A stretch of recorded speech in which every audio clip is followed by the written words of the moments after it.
What's up, everybody? The story here. Welcome back to another cast of the Rise of Witch King, patch 2.2, version 6. Today we have a 1v1 on Tyrn Gorthad, which is obviously not for Decisive 2. I don't even know where to start. It's blown my mind. Anyway, we'll start as usual. We have Luke as Goblins in the bottom right, and his opponents for this matchup is, what I believe, Dewback Rider. But he also goes by TaDa, so we're actually going to call him TaDa instead of Dewback Rider, because I don't know what the hell that means. I'm assuming it's Rider. I'm pretty sure I've seen the full name at one point, but it's better than calling him Dewback Rye, isn't it? Because what the hell does that mean? But yeah, TaDa is Men of the West against Luke as Goblins. So it should be pretty fun game. And of course, it's on a map you rarely see, which is Tyrn Gorthad, which is pretty cool. I love seeing maps that are not for Decisive 2, so I'm all for this. I actually missed this replay when it came out, so I went back and found it, and here it is. It's got barrow whites there. It's got barrow whites all over the damn place, actually. It even has barrows. So I guess it explains all the barrow whites. But we have an inn here, and of course we have an inn here. Guarded by barrow whites, and we have an inn in the center. I think this map would actually benefit from taking this away from there and putting a signal fire there. Maybe. Maybe not. I don't know. Depends on what else is on the map. There's a shit ton of barrow whites.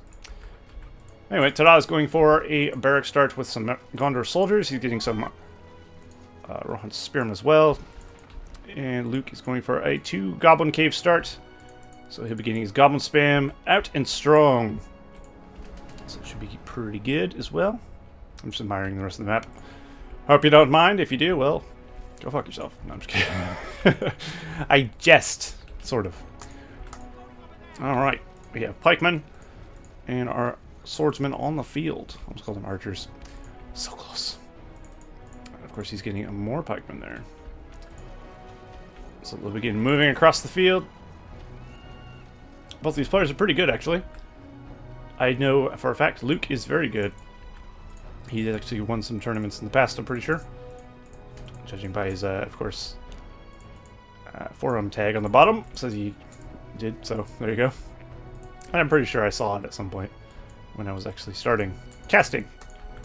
So I know he's pretty good at the game. TaDa, I don't know too much about, to be honest. I just know. I know he's decent, so. Alright, there's the goblin hordes. How do you bring him out so close? He has forward goblin tunnels. Or just tunnels, as they're referred to normally. By normal people. There's some Rohan spearmen defending his goblin warriors there. And Luke is microing around to try and get some farms around destroyed. More than one. You always want to try and attack multiple fronts, especially as goblins, because you really have the strength to do so. Let's just send out guys in every direction, attack multiple farms at once. Don't just move your guys into one farm, because you're really wasting the potential of goblins, I feel, that way. As you see there, they actually are very good at swarming down the enemy and taking them out with poison blades. Not, of course, without throwing themselves away in the process. But it's not really a big problem for goblins to put out more goblin warriors. It takes a lot of time as long as you're keeping up your production and your barracks are strong. You got a lot of capability to put out a lot of troops. As our Men of the West generally isn't running off of more than one barracks most of the time. So their troop production will be a lot slower. They'll have a lot less units in the field, and their units, of course, cost more. 250 as opposed to 100 for a goblin warrior. And it looks like TaDa is going to go for Gondor Knights here. There they are. So that'll be that. It looks like one of the forward tunnels has been found and taken out. Or at least forced him to destroy it, but he has put another one down here. See, he by no means does not have a forward tunnel. And definitely, this is kind of a big map, I feel like. Like if you just scroll across the map, it actually is a pretty decent length between the players. So definitely want to utilize that tunnel to keep the pressure on the Men of the West player if you are Luke here. And in comes the Cav. They should definitely help out here. They will shut down any goblin harassment quite nicely. At least for the majority. And I'd imagine he'll want to get either just an absolute crap ton of Goblin Warriors, or you're just going to want to throw some Spiderlings in the mix as well to help alleviate that pressure of the Cav there. But as you see, TaDa is not really able to properly harass the Goblins because of just the sheer numbers that they have. And that's really the power of Goblins in a nutshell. Numbers. That's how you play Goblins. You swarm your enemy. It's good. And I like that. Because it gives them the real Goblin feel, you know? That's how Goblins should play. Just mass amounts of bullshit. As opposed to strong troops. Although Goblin Warriors are not bad, by any means. Like, they do good damage, they're just not very tanky. And as you see, if you charge in a clump of Goblin Warriors, you're going to feel the pain in a big way, so you got to be very careful when charging clumps of anything, really. That goes for anything, but Goblin Warriors especially, because their Poison Blades are very nasty. You got to be careful of that.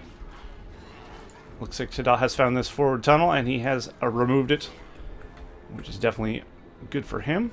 Although we have a builder out for Luke who's looking to put more out. And we also have more tunnels over here as well. You can pull troops out here or here. Looks like he's pulling out there as well. TaDa's trying to get a well up to heal up his Cav. Definitely advised. You don't want to have to rebuy $500 or 500 resource rather. Not dollars in Middle Earth, are they? Dolores. Pesos. Probably not. Resources or gold, whatever you want to call it. But yeah, you don't want to rebuy those because they're expensive. Is the moral of the story I'm getting at here. In a long-winded way. A builder has fallen into shadow. An unfortunate loss for TaDa, definitely. I always imagine his name is just like somebody surprising you. TaDa! Maybe that's what it's supposed to be. Maybe it's not. It's like he's showing you a magic trick. You're supposed to be wowed. Are you wowed? I am. I might be. Alright, we have lots of Goblin Warriors on the field for Luke, who's definitely got his nice infrastructure. He's starting to go for lumber mills now, which is good. You can get lots of lumber mills as Goblins, actually, and not really have it hit you too hard because you can get the Barrows expansions, which gives you increased command point limits. If you're having trouble keeping up the command points from getting too many lumber mills, you can get a few of those in your fort, and you'll be spamming away in no time. I think dormitory expansions actually do the same. Yeah, increase the command point limit by 25. A lot of players actually don't know that the dormitory expansion actually gives you increased command point limit. I actually forgot until I looked at it, until I remembered. But yeah. Also can be useful, and of course you can garrison archers in these dormitory expansions. And garrison units gets plus 20% experience, that's not too bad. So if you had 1 battalion of archers in a garrison right there, you'd have plus 25 thing, and you'd have a nice little tower. So sometimes they're actually very useful. And of course you can always take your archers out and move them around, and just, if you need to defend, throw them back in there real quick. So it's actually pretty nice. I'd like to see garrison dormitory expansions be used more often, to be honest. A lot of players don't use them. They'll just get an arrow tower. Which is fair enough. Alright, we have summon hobbits out on the field there. Further using the Vial of Galadriel. When he uses the Vial of Galadriel, it like blurs it out. It almost looks like a sensor. He's showing his dick or something. The way it like pixelatedly blocks it out. It's weird. The particle effect for Vial of Galadriel is not particularly good, I find. Because of that blocky particulage, I'm going to call it. And here we go. TaDa is now on the offensive. Although he has lost some men to the Barrow Wights. He needs to be a bit careful when going next to the Barrow Wights. Gondor soldiers not very adept at fighting ghostly figures, so he needs to be very careful. He's got a lot of cav though, 3 battalions. Definitely enough to charge through a lot of goblins without worrying too much. 2 to 3 is definitely a nice number to have for trying to get through big hordes of goblins. 3 is ideal, I would imagine. Because it allows you to punch through. The first battalion will hit, the second battalion will go deeper, the third one will go even deeper, and then you generally get pretty deep, balls deep, one might say, into the enemy. And that's always nice, right? Unless they're goblins. Nobody wants to go balls deep into a goblin. I don't know about you, but I don't.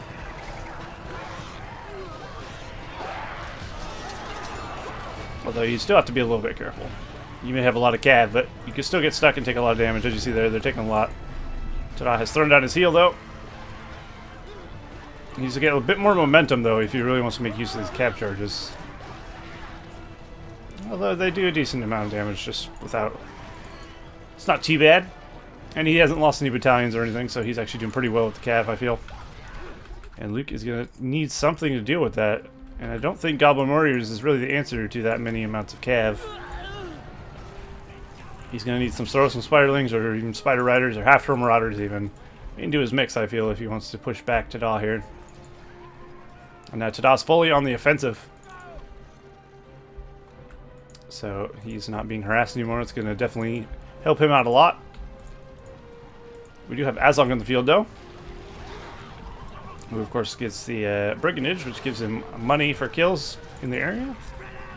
This little Azog Scavenger. So that's very useful indeed. And, of course, he's great for countering heroes or powerful units with his Great Battle Rage, which is, of course, 100% damage, 40% armor. Pretty big attack boost.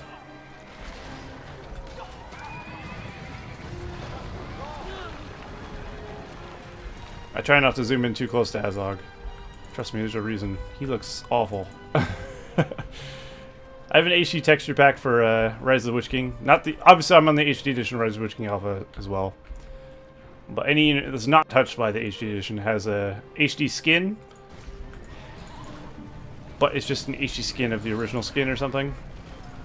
And his looks especially bad, I find. Let me just show you real quick. First of all, he's super green, and he looks like he has hair. In fact, I think he does have hair. He basically looks like a little manling with some hair. I don't particularly like his his thing that well, but his original model is pretty atrocious, so that's fair enough. Alright, looks like Luke is starting to push back out. He's creeping over here as well. Although TaDa is taking out many a tunnel, trying to regain land here. You will see this one shortly. Ah, we got Gorkill the Goblin King in there. In the tunnel somewhere. He just got brought out.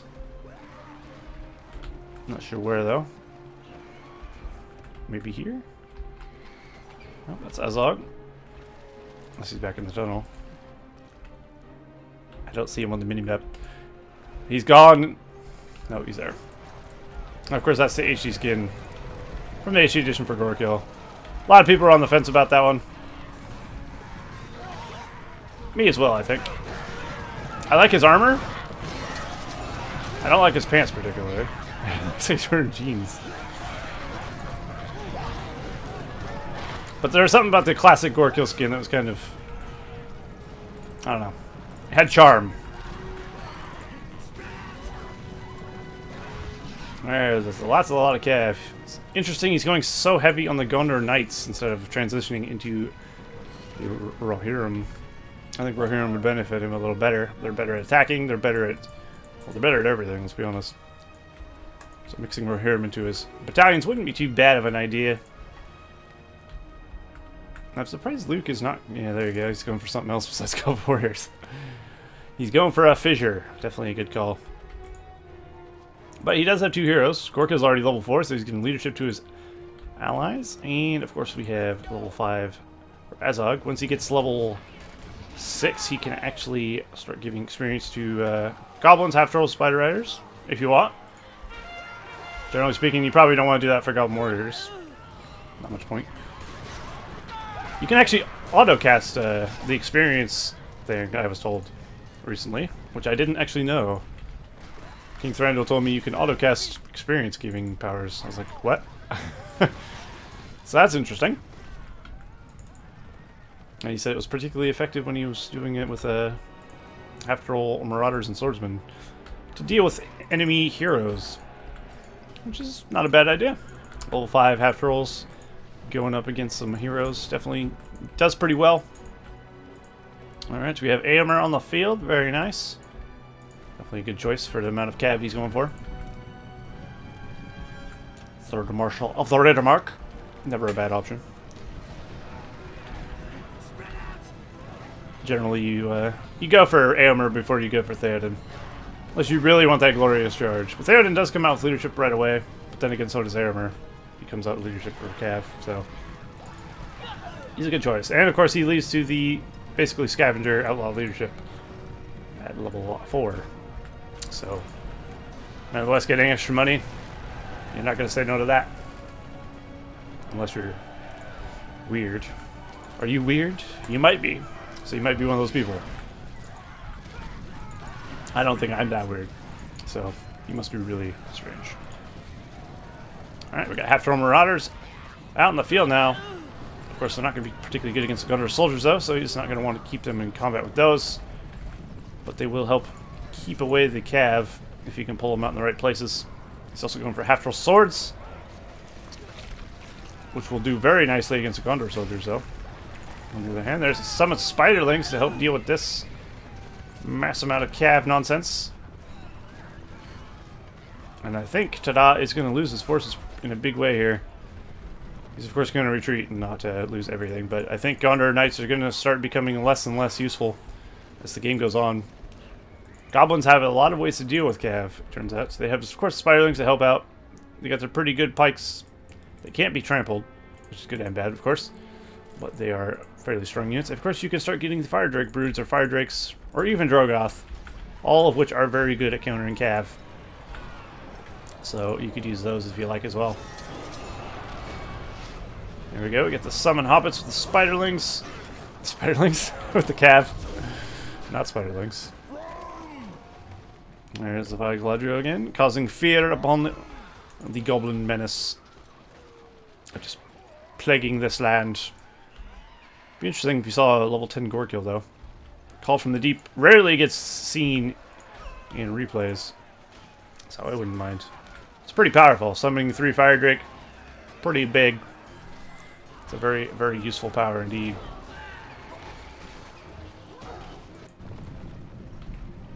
Cav continuing to rampage through the back of Luke's base here. He's, of course, sending stuff to try and deal with it, but he is losing buildings here and there. Trying to stop him from doing stuff. It can be tricky, of course, because Cav is fast.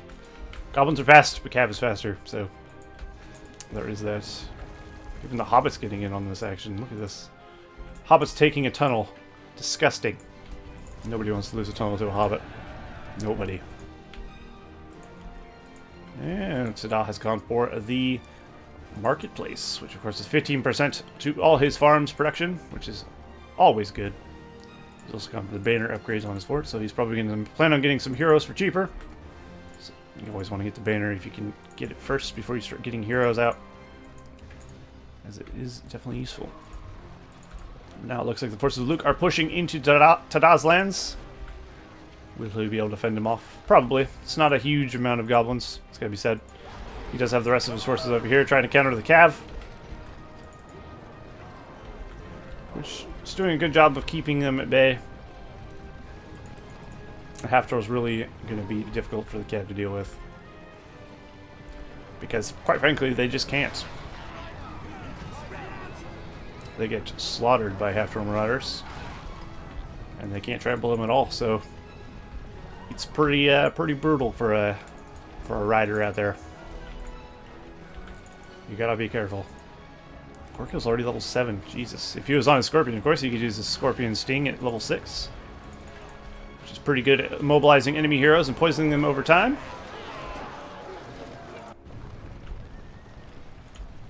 And we still have forces going through the back of Luke's base back there. Luke is now having to retreat, tactical retreat, of course, to a better position there. Now he's going to engage the forces of TaDa. He has thrown down the totem. That is, of course, Gorkill's first ability, which is 50% damage, 50% armor. It's actually really good to use your totems. A lot of players actually forget to use the totem as well. If you throw it on the totem, you will actually be doing pretty well. Doesn't give you extra experience, though. Oh my god, he's already got Army of the Dead. Are you kidding me? Well, that's highly unfortunate. That is going to result in gore kill, Dunzo or not. To target Goblin Warriors over gore kill. And Azog, not the best choice of targets for his army that is, going to be said, but they will still catch Azog, it looks like. Oh, gore kill stopped. Oh no. Well, he got them both in the end, so I guess it doesn't really matter. It's a nice army they did there. Cleaned up a lot of the Goblins, killed both of his heroes. The Goblins probably doesn't set him back too much with the heroes, of course. In 2.2, you have to wait a little bit for your heroes to come back. And not just an instant buy and then they come back a minute later. So he's going to have to wait a little bit. And of course they're not cheap. Heroes are expensive. So I'd say that was an alright use of that. Here we got a lot of half trolls going up against some soldiers. HD half trolls do look good though. It's going to be said. There's a Watcher summon. Very nice. Looks like it didn't... It killed a bunch of Gondor soldiers, I think. Luckily for TaDa, most of his cav is still alive and roaming around. He's actually got these at level 5. Which, of course, is the top level you can get in 2.02. You can't go to level 10 like 1.09. As is classic tradition of Beef Me. It's an interesting choice they decided to go for level 10 for 1.08 and 1.09. It's not a bad choice by any means. It's just different. Heroes go to level 10, so it kind of makes sense, but at the same time, heroes are special, so who knows. If I had to say who was winning this match currently, I'd honestly say, I don't know. I feel like they're both kind of doing pretty well, actually. I think after time goes on, Goblins are probably getting more powerful, as they tend to do. Of course, once he gets Balrog, Balrog is just really a nightmare for every faction that has to face Balrog. But Men of the West are actually gaining power points incredibly quickly, which is something you expect from the Goblins, not the Men of the West. But as you see, Luke is actually behind in power points in comparison to TaDa, who's already got his 25 and he's already at 15 again. We have a 15, of course, for Luke, but he's at 10, so he's got a bit to go. So it's definitely interesting. But like I said, the longer the game goes on, the more power points the Goblins will get, and the quicker they'll get to their Balrog, which you don't want. I mean, I want, but Man of the West definitely doesn't want. I'm always up for a Balrog. You know what I mean? I love a good Balrog. As don't we all. Unless you're one of those fabled Balrog haters. Well, looks like Azog has been cut down. This measly, weaselly body mangled on the ground.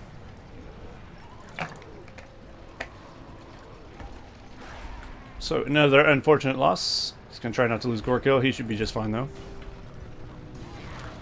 Azog was out by himself. Gorkill very much not so out by himself. He's got a large cohort of goblins with him, so he should be just fine. Looks like we also have some Spiderling expansions guarding the fort of Luke there. Well, those are definitely useful. It's very strange that TaDa is not going for anything better. He's got a lot of Gondor archers, which obviously aren't going to be as good as the Athelians at trying to bring down these half trolls, so he should really upgrade to Athelians. He should really upgrade to Rohirrim. I think there's a lot of things he could do here. Start adding some heroes into his composition, like Boromir, maybe? Boromir's a good choice, right? He does have the Rohirrim and the Dunedain summon, though, which together makes a nice combo of forces there. I guess if he's not going to build any Rohirrim, he can summon them out of thin air. Fair enough. And then we'll clean up there as well. I do think this game is starting to swing into TaDa's favor a bit. Especially with all the power points he's getting. He's using his summons to do stuff. Luke is losing tunnels to hobbits again, which feels bad, man. But they're not as bad as, of course, they sound. Hobbits are actually very useful, turns out. Even the smallest creature can make the biggest difference. Or some shit. I don't know, that was probably a quote off a cereal box or something. Be a strange cereal. Alright. But yeah, I still think he should upgrade his archers, maybe. Just maybe. I don't see any reason not to. Unless he just wants to really prove that he can just do this. The might of Gondor. Gondor? No one says it like that. Gondor. Gone are the days of Dor. But then again, the Thillians are still from Gondor, so never mind. That makes no sense. He's not going to have the strength to bring down this goblin force, though, I don't think. Fort. He's going to need siege of some kind, or maybe some something else. I guess if you get enough soldiers, he can actually swarm it down. These are all archers. How the hell? They're literally all archers. Okay, he's definitely not taking the fort with that. He's got one battalion of gunner soldiers, another one bringing in right there, but they're not going to be able to take a fort by themselves. By no means. I'm sure this cav harassment is just driving Luke nuts. They just will not die. The cav, they will not die. Although it looks like the level 5 ones did actually die, unless they're back at the base healing up, which they are not, so they are dead. We got more soldiers and archers out in the field here. Looks like Luke's bringing out his forces there. And this wolf is chasing a... oh no, he's not chasing the rabbit. Thought he was. I was like, wow, how immersive. And then my immersion got shattered. Oh, there he goes again. We'll just pretend he just ravaged that rabbit, eh? There's Luke there. In all his glory. And of course, by Luke, I mean gold. I don't know why the hell we called him Luke. That's Luke. I'm pretty sure Luke's a lot more handsome than this fucking gentleman. Although maybe he's not, I don't know. But let's hope for his sake. He is. Alright, Bombadil is on the field. And he's ready to party. Although, of course, Dragon is more ready to party. And he is being brought out by the goblins. Dragon has potential to do quite a bit of damage to the Men of the West base here if he can actually fucking get him to attack there. There you go. He killed the marketplace, which is a good pickup. He also killed some Rohirrim. Not completely, though. A few Rohirrim got singed. Bombadil's still continuing to kick ass. Very nice. Off he goes, back into the dancing void of which he came. But it's good to see some actual Rohirrim battalions being brought out for TaDa, finally. After all these years. I think he relied too heavily on Gondor soldiers. Or Cav Knights. That's what they're called. Although I'm surprised Luke didn't go for something such as Fire Drake Broods or even the Fire Drake from the Fort to deal with this Cav harassment. I'm sure he can afford it. Yeah, Luke's sitting on 3 grand. Maybe he's saving for Drogoth, who knows. And of course, TaDa sitting on almost 5 grand. So, not sure what that's about. Because there's nothing in your arsenal as Men of the West, besides Gandalf, that actually costs that much. So he's doing a destroyer-level job of spending his money, which is bad, of course. Or he's saving it for something special. I don't know. This is, of course, a for fun game. This isn't like a serious competitive match, by the way. I didn't mention that in the beginning, but the replay said it was, so. Both players weren't trying too hard. But of course, I'd imagine they're still both trying to win the game. As you would expect. As it seems to be the case. But I do think both teams could be building some better units. I don't know. Like, as Men of the West, you have such a huge selection of heroes. And he's got one. I don't understand.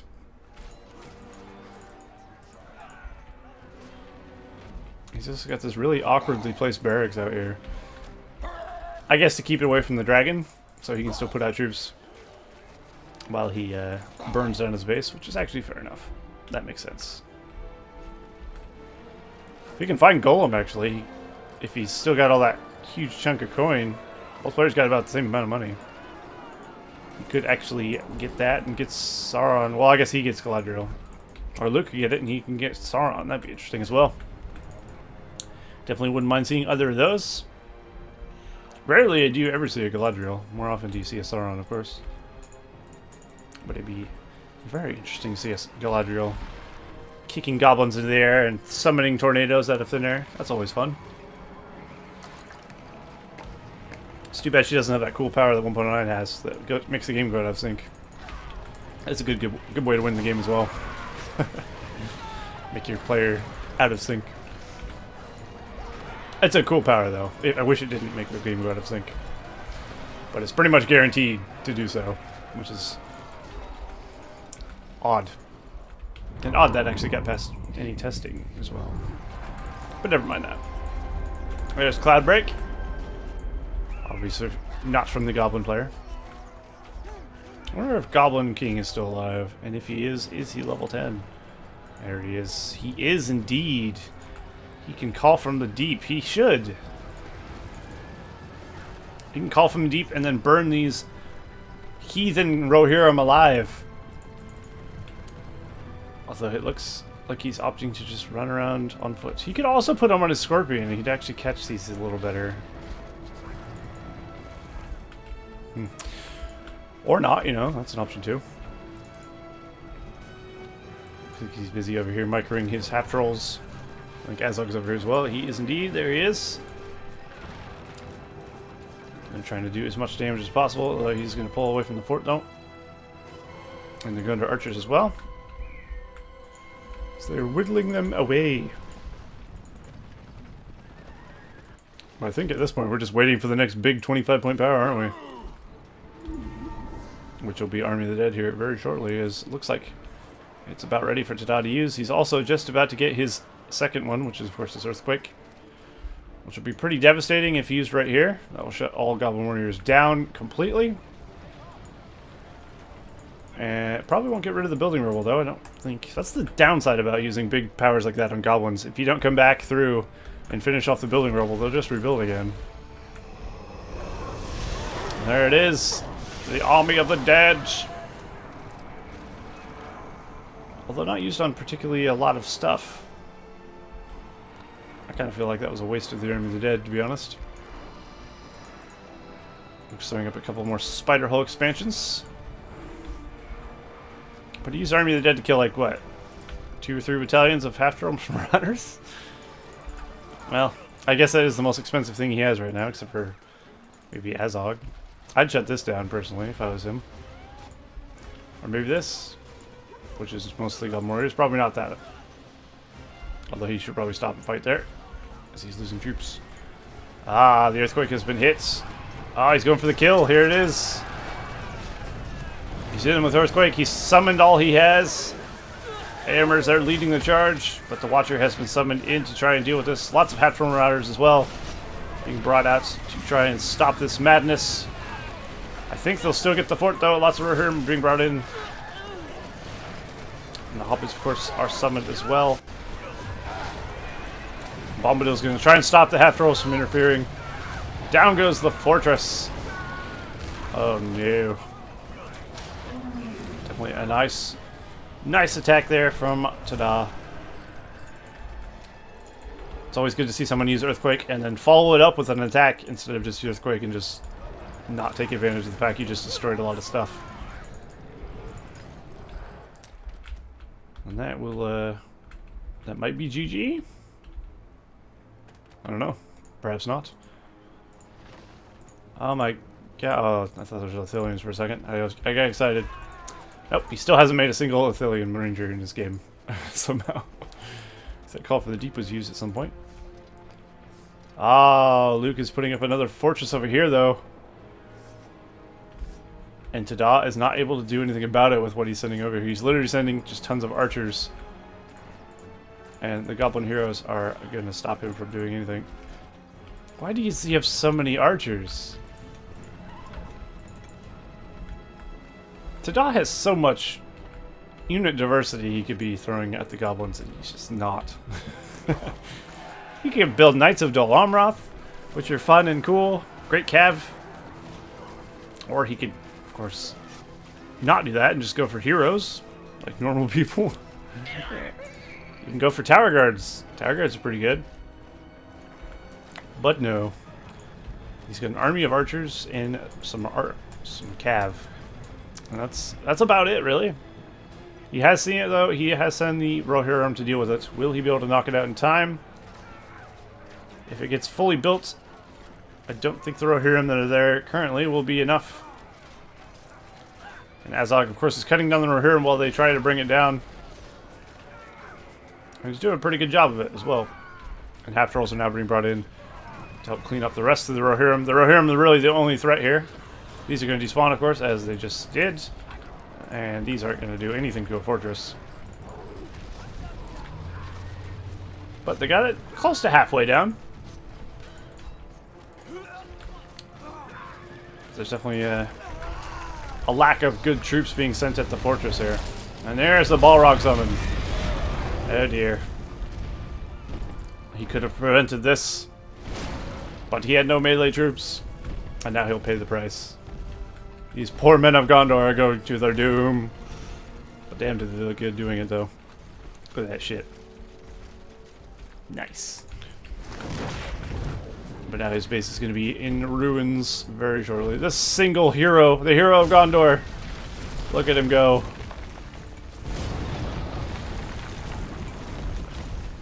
I dubbed the Knight of Gondor. He's going to die. He's probably going to die, getting stepped on as well. Although, maybe not. We'll follow this man. Oh my god, he's brought friends. I don't think he's going to be able to take a Balrog, though. Even with his little pal. Oh, there's a few of them now. They're regenerating because of the House of Healing on the fortress, of course, if you haven't figured that out by now. Which gives you that aura of healing for the men of the West, which is nice. And also reduces the revival cost of your heroes, which is not really a thing that's taking effect in this game, because he's literally bought one, as far as I've seen. What kind of self-respecting Man of the West player doesn't buy Boromir? It's disgusting. Thoroughly sickened. And now I feel like TaDa is starting to lose a bit of the advantage he just had, as we still have the fissures up here for Luke. He still has tons and tons of tunnels. As you'll see by looking at the command point, it's still 491 of 1,000, 290 of 700. So actually, TaDa is quite far behind in the farms. And this fortress is back up, and he's got his production buildings up again. So I mean, Luke still has the means to win this game, and TaDa is starting to lose any advantage he had whatsoever, which is unfortunate, because I thought for sure he could have won that game by just sending something at this. Also, siege. Why no siege? If he had one trebuchet, it would have been enough to stop that fort, or even a battalion of pikemen or something. He hasn't made a pikeman in an age, which I think is a bit of a problem. Gondor soldiers, of course, are good against goblins, though. Don't get me wrong. I can see his choice of unit. Obviously, meant to counter the half-troll marauders and the goblin warriors, and it works pretty well. Since he hasn't seen any spider riders of any kind, he doesn't actually have to build pikes at all. So I guess if he just had enough Gondor soldiers, he could have taken it as well, but too many archers, I feel. Just too many archers. Too many archers, no hero support. An unfortunate turn of events. Now, most of his base is pretty ravaged. And of course, goblins are just getting stronger for every kill they get, because Scavenger is strong as hell. So he'll be getting money for days. Luke just has to build a finishing force, really, I think. Or once Dragon comes back, follow up Dragon with a nice attack. And he should win him the game, I think.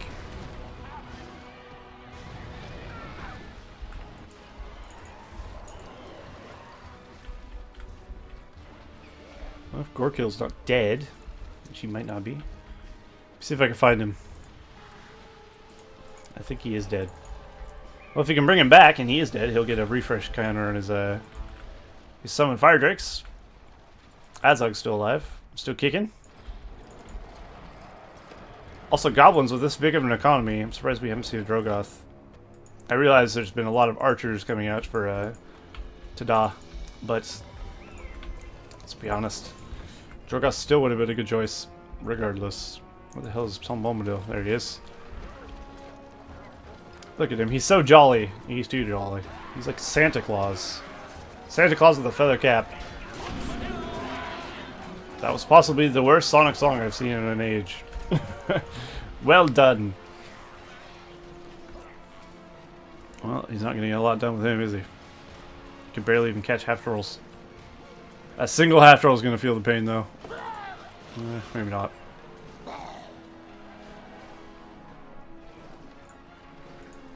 Let's see how long we got here. Dragon Strike should be ready. I think that's off cooldown now. I think he's waiting, though, until he has a force to actually follow it up with, which would be wise. There we go. Dragon also does a little bit of impact damage when it comes down, as you see there. A little bit.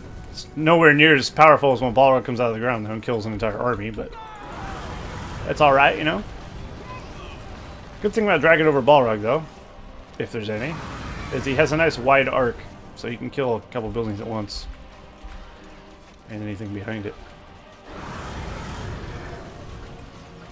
Which is pretty good. But still, of course, Balrog's still superior in my opinion. And probably everyone else's opinion. Balrog's just cooler. Dragons are awesome, but Balrog's pretty cool. A giant fire demon, you can't really go wrong with that. It is weird how passive Luke is being, though. I mean, he's clearly attacking over here and stuff, but he's just... I'm pretty sure he could wipe out TaDa at this point, if he wanted to. But he's just not. They're just having a fun game. You know? Two bros, cracking open a brewski, hanging out, playing some beef me. Maybe. I don't know. Maybe they're not even friends. I have no idea. Maybe he doesn't drink. Oof, awkward. We'll never know. But definitely he should finish this game up, I think. Because it's clearly going to be won by Luke, I think, at this point. Unless TaDa pulled back some miracle. Which would be pretty cool, don't get me wrong. I'm all for miracles.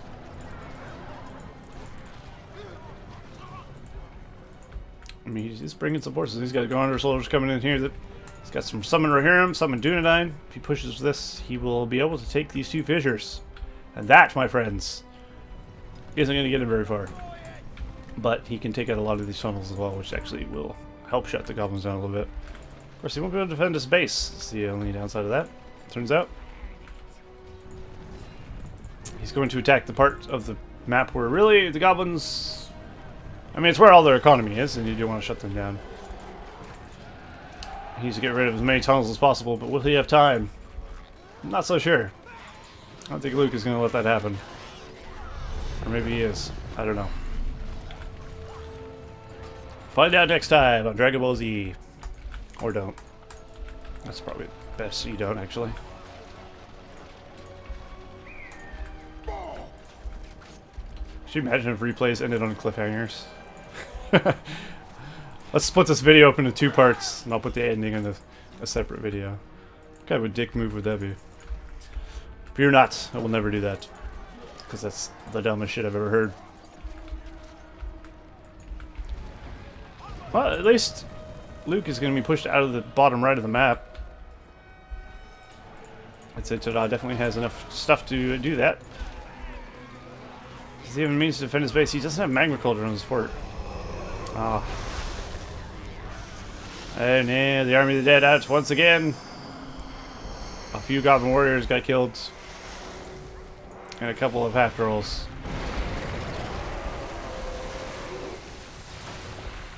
I'm not even sure what to say to that Watcher Summon, to be honest. Was that a delayed Watcher Summon that was supposed to go under the Army of the Dead? I mean, Watcher doesn't kill Army of the Dead, by the way, in case you were wondering. I'm pretty sure. But also... What? The little shits. Ah, I thought the screen shaking meant something. There you go. Earthquake. Luke immediately throwing up Zero Towers, though. TaDa's trying to get as much damage done as humanly possible right now. And now both teams really just don't have shit. To put it bluntly. Except for a lot of Goblin Warriors there coming out with Poison Blades. If only he had a hero with AoE of some kind in the vicinity who could have thrown a spear or something. Yeah, that'd be unfortunate. That's something you actually have to be very cautious with goblins, or even dwarves. Coming out of a tunnel, you get clumped up like that.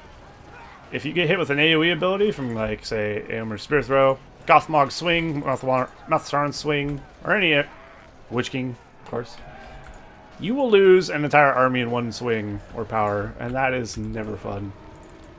It's quite nasty, actually. But yeah, currently, I'd say this game is dragging on a bit, to be honest. So I'm going to fast forward a bit here and there until we get to the end, because the other team's really doing much. They're obviously not playing very seriously, which is fair enough. But holy shit. If I ever feel the need to fast forward through a replay, you know something's gone awry. Because normally I will be able to just sit through it. Balrog. I can watch Balrog fire with fort. Why not? Of course, Balrog is not going to be enough with the Spiderlings to actually take the fort by any means. So if he doesn't send anything to help, then he's not going to get anywhere. Hopefully this army gets there while Balrog's still wailing away at it. And all TaDa currently has is some summon hobbits and a few battalions of Gondor soldiers, which he has killed a lot of tunnels, I'll give him that. But is that going to get him very far? Probably not. Luke, of course, is still putting out tunnels, so really, it's kind of all in vain, isn't it? There we go. This has potential to finish the game once and for all. I hope so, at least.